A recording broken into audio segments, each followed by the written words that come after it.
12. WCC 좌파 신학의 언어사술, 신앙 양심의 자발성을 파괴하는 집단 최면 언어. 오늘에 와서는 일어나기 온 세계 개신교 내에서 극단적으로 팽창하고 편향된 질주를 하는 상황이 되었다. 오늘날 그런 행위의 주도자는 바티칸과 WCC다. 이 종교 집단은 그 산하교회에게 앞서 말한 변질된 종말론을 강요하는 데 이르렀다. 이런 종교 집단에겐 성경대로 믿고 주장하는 것 자체가 이단이 된다. 이것은 일종의 종교적 폭력 집단이다. 이들의 폭압적 행위는 신앙적, 신학적 저항자들의 주장을 억압하는 데에서 그치지 않는다. 그쯤에서 자기를 제어시키지 못한다. 자신이 정한 규범에 들지 않는 자는 척결 대상으로 본다. 그 교단에서 출애당해야만 한다. 즉 기독교 근본주의자와 함께 척결 대상으로 본다. 이 척결을 위해 그들은 정부와 사정기관과 야합한다. 심지어 입법부도 움직인다. 나치 독일이 그 독재 체제를 위해 내세운 아리안 처치와 다를 바 없다. 그런 폭력이 최근 미국에서도 오바마의 정치 사슬로 자행된 바 있는데 그것이 바로 동성결혼 합법화였다. 그 배후엔 바티칸과 WCC가 있다. 심지어 모슬렘 세계정복 수행 집단, 지하드, 하마스, 헤즈볼라, ISIS의 배후 세력도 관여한 것으로 보는 시각이 오바마 그룹에게 향해지고 있다. 바티칸의 종교통합운동은 이 모슬렘 집단과의 거래성 관계가 얼마든지 가능하다. 그런데 그런 정치사술이 오늘날 한국에선 통치권 찬탈 폭력으로 나타났다. 미국과 한국에 나타난 이 정치 폭력은 실은 기독교 근본주의 신앙 타파를 위한 전주곡으로서 자행되었다는 점에서 심각한 문제로 대두되고 있다. 이것은 제반 문화와 종교가 정치의 신여로 화해야 한다는 신나치주의의 등장으로 보아야 할 정도이다.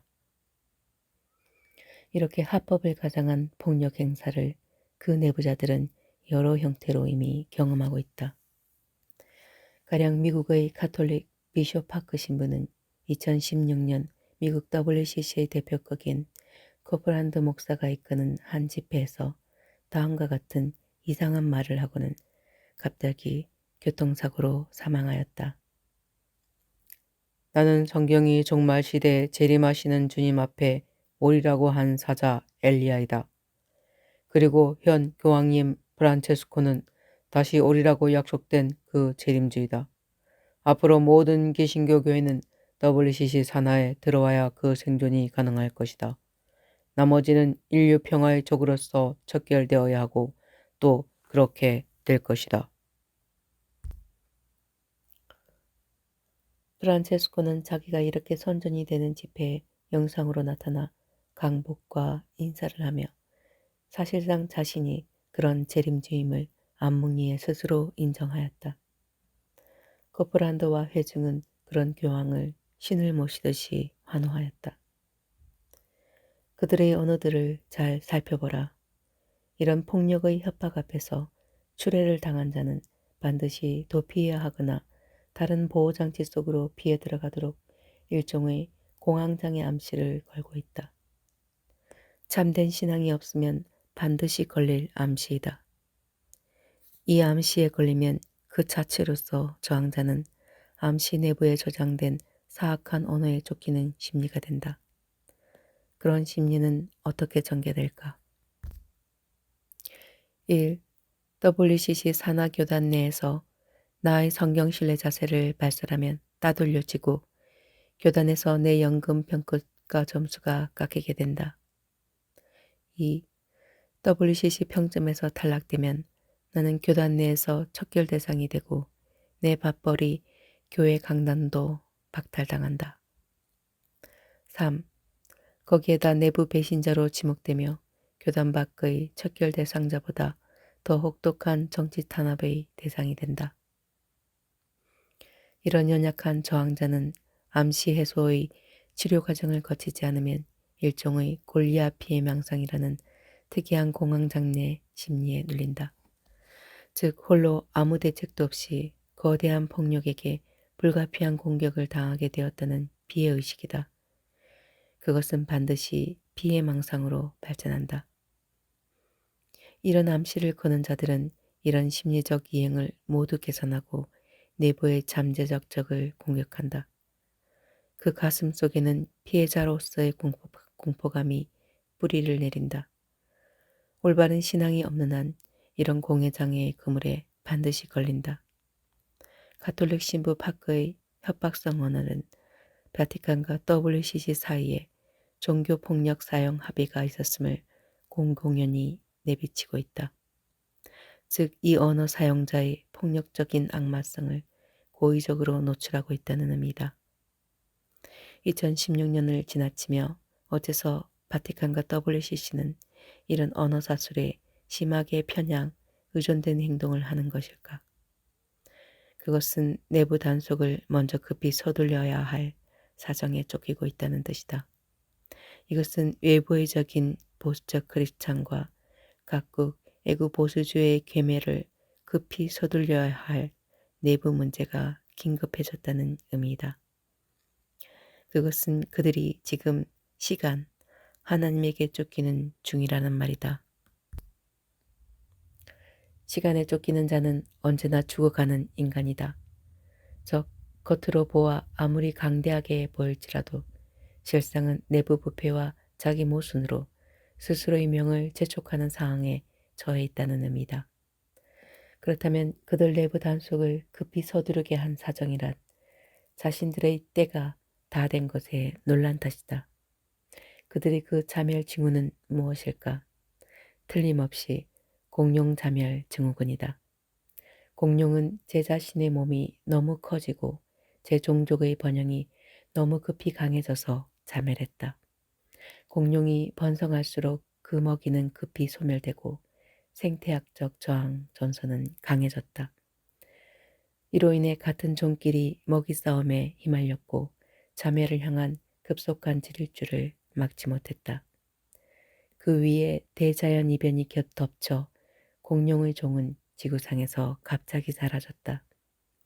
그런데 공룡들은 이런 자체 종의 자멸을 향한 질주를 스스로로서는 막지 못한다. 이것이 공룡 자멸 증후군이다. 지금 지구상의 0.01% 특권적인 글로벌리스트들은 바로 이 공룡 자멸 증후군에 걸려 있다. 무엇보다 공룡은 겉으로 강해 보이는 그 자체가 자멸을 향해 질주할 수밖에 없는 자기 괴멸 조건으로 변한다. 그와 똑같은 증후군이 그들 글로벌리스트들에게 나타나 있다. 이들이 세계의 지배대권 장악을 위해 나선 것 자체가 그것을 입증한다. 일반 서민들에 대해 이 세계적 지배 엘리트들의 인구 비율을 흔히 99대 1로 말한다. 이 적은 무리의 강자들은 자신들을 먹이사슬의 사자와 양떼에 비교한다.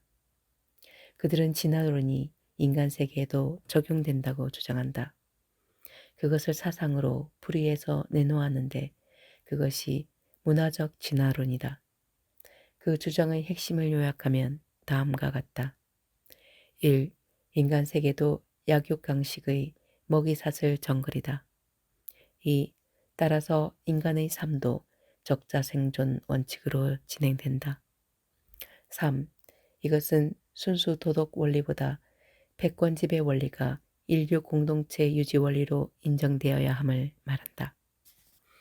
한마디로 말해 자신들의 야만스러운 인간 지배 형태를 합리화한다. 그러므로 이들은 인류의 적이다.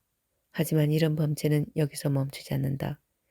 미국의 특권적 지배 엘리트들 가운데 최고 실력자들의 자산은 웬만한 중소국가 자산을 훨씬 뛰어넘는다.